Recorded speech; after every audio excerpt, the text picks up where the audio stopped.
Wasting disease.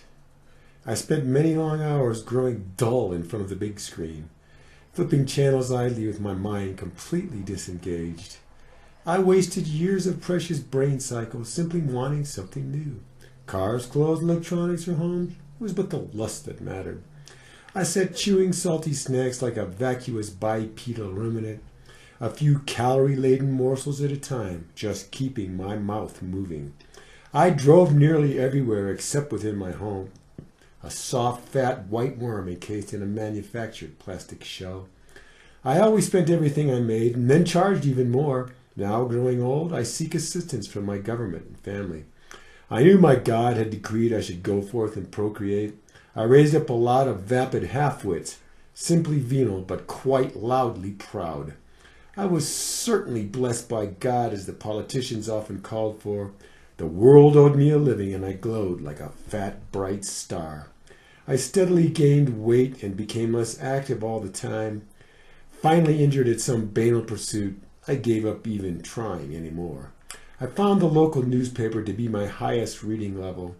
I never spent a moment improving my meager employment skills. I wasted thousands on hair replacement and phony erection pills, even more on sound systems and silly so-called home entertainment. I needed a new vehicle, it seemed, about every couple of years. Never asking why, I felt kind of sorry for those that had to do without. I watched sports on television, drank beer, and ate snacks from plastic bags, later ordered pizza and thought about all of those new cars. I planned but little, saved nothing, and then, facing a forced early retirement, tried to save up in a hurry, but was quickly savaged by clever brokers.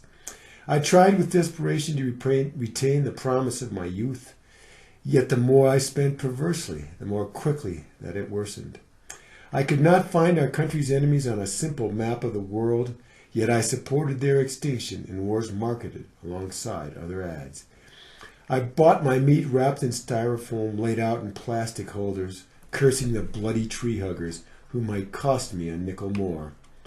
I spent far too many hours alone, going nowhere in my car, polluting the air and wasting petroleum, just idling in traffic jams. I always came around when everybody else went somewhere too, forever stuck in the crowds, one of the most faithful of the sheep. I could always be counted on to fall for the next big manufactured thing, that is, to just have the really stylish, expensive bauble. I finally saved enough to retire, and then promptly came my cancer. My money drained off quickly to caring corporate health providers. I had but faint conception of the bigger world that existed all around me, though little did it matter, so small was my imagination. I purchased, consumed, and discarded, excreted, and respired, and noble beasts became extinct as I helped lay the world to waste.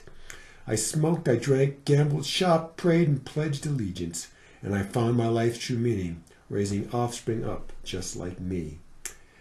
I sneezed and wheezed, farted and belched, coughed and blew my nose, hawked and spit, scratched, picked and peeled, and then lay very still. I watched nature shows while my cars leaked oil onto the driveway. Everywhere the land was cleared to provide me with convenience stores. I heated my uninsulated house so we could wear shorts in the wintertime. Voted for those that told me it was patriotic to shop and to consume. I favored SUVs, jet skis, snowmobiles, and ATVs for my dulling pleasures. Laughed at saving any places for animals, trees, or my descendants. I cast off my clothes before they were well worn. Even I spent all my money long before it was earned. I learned to shit where the urge came and then to walk away in peace, but surely I will not be shit on, walked away from, and forgotten. I leave behind a legacy of simple-minded ignorance and waste. I rest easy, for my work is part of something far larger than myself.